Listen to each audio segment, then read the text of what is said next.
ஸ்தோத்திரம். இந்த நாளில் கூட முதல் வார்த்தை பேச கிருபை செய்த தேவனாய கர்த்தருக்கு நன்றி. பொது வார்த்தைகளை கடந்து போகலாம்.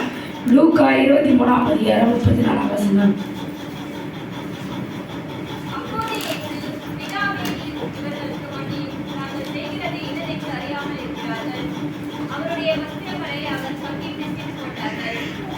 பிதா இயேசு கிட்ட நமக்காக மன்னிப்பு கேட்டார். என்னது என்று அறியாதது இவங்க செய்கிறாங்க, இவர்களை மன்னிங்க என்று சொன்னார். நாமும் மற்றவங்கள தெரியாத செய்த பாவத்தை மன்னிக்கணும். கூட பிறந்தவங்க நமக்கு எதிராக செய்த பாவத்தை நம்ம மன்னிக்கணும்.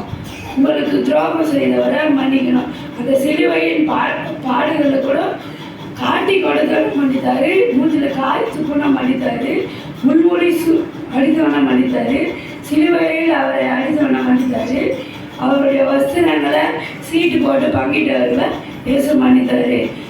மனுஷருக்கு தெரியாத செய்கின்ற பாவத்தை நான் ஏன் மன்னிக்கூடாது? இயேசுவுக்கு நாம் பிள்ளைகள் இருக்கிறோம். இயேசு மன்னித்தது போலவே நாமும் மன்னிக்கணும். எழுது வாசிக்கலாம். கொலேசியர் 3:13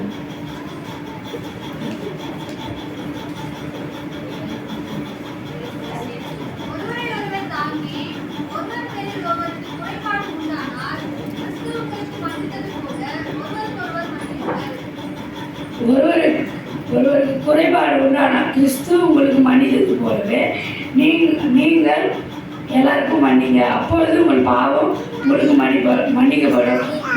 உங்கள் பாவம் மன்னிக்கப்பட்டாதான் உங்கள் ஜபமும் கேட்கப்படும். எடுத்து வாசிக்கணும். மத்தேயு 6:15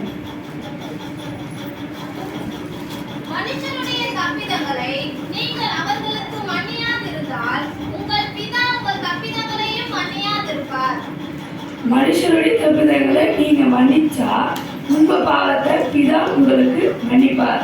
யாரிடமாவது கசப்பு, வெறுப்பு, கோபம் வைத்திருந்தால் அவங்கள மன்னிச்சிருங்க.